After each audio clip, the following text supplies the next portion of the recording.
Hey guys, thanks for joining me in another video. So in this video, I wanted to give you my initial impressions about the LG G2, and this is a T-Mobile variant. So first off, I want to say that you might hear me reference my Samsung products a lot because of, I primarily have a lot of Samsung products, different Samsung products at that. My latest one was the Galaxy Note 3. So the LG G2 prompted me to do something different. I already have a Galaxy Note 3, and after I said before in the other video, after seeing the Galaxy S5, it just wasn't enough. I guess I was ready for something different. So this isn't much different as far as the way it looks. There's no TouchWiz, but overall it's pretty much still the same layout. But the LG G2, this device, in my experience, is first off the battery. Gotta touch on that first. It has a 3,000 milliamp battery, and when I tell you it lasts all day with heavy use, it really does last all day. This battery, I started at 100%. I started my day at about 6:45. I didn't start using it till about 8 o'clock, and it was still at 100%. Standby time is fantastic with this device, and it should be. Even though it has a full 1080p HD display, the 3,000 milliamp battery for this 5.2-inch display really brings it home. Right now I have the brightness all the way down to 0, and you can see how sharp the screen is still, the way it comes across on camera. But normally I keep it at 50%, and that's why I've run it at, I have the auto bright on, but I do keep it at 50%, so it can dim out in some areas. But the battery on this thing is phenomenal. It just it's a great battery. So as far as performance goes, the performance of this device, I haven't had any kind of hiccups or anything. It is just buttery smooth.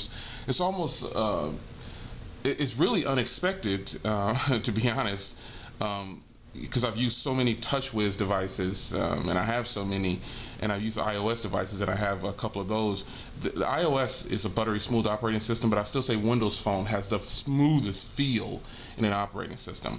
But after using this, this is even more refreshing than my Nexus devices. It's just a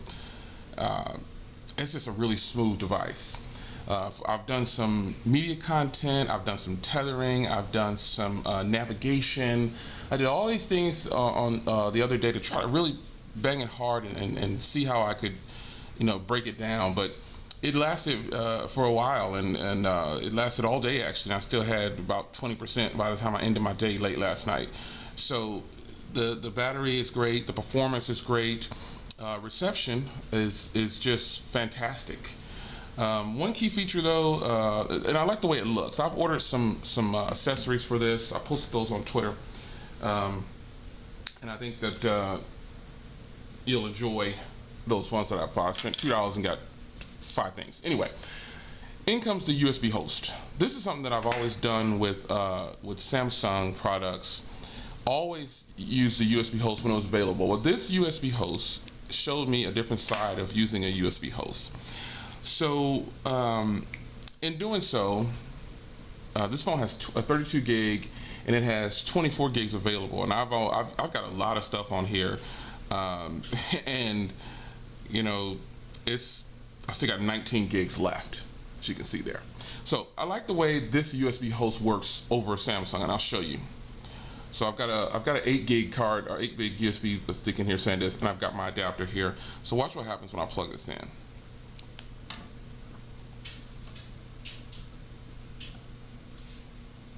You see how it immediately just opens up these options here for me? It just doesn't get any more refreshing than this. This is a great look. I can see what's on my device. It's even got my Dropbox storage down there. And this is just their file manager on the device, but it separates everything here for me. Isn't that nice? So if I want to get into something separate here, I can just click here, and it separates them here for me. So I could go into the files here, I can go into some music, and I can copy over a song if I want to my phone.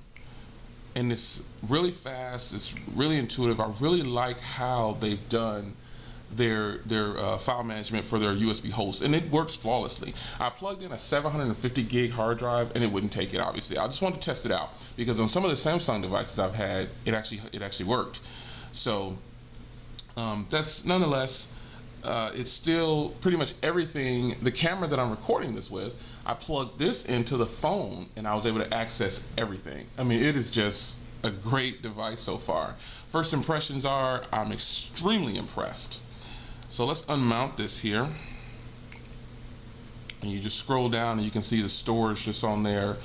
So you just click unmount. And you can even erase it if you wanted to. And then it'll let you know it's safe to unmount. There it is. So first impressions of the LG G2, I've got to say I'm extremely impressed.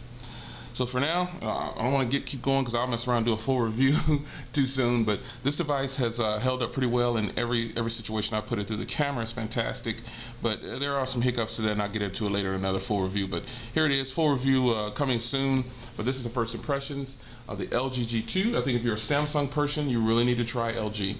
And remember, you can see how sharp it is on the screen, but I have it at 0%. All right, guys. I will see you in the next video. LG G2. Take care.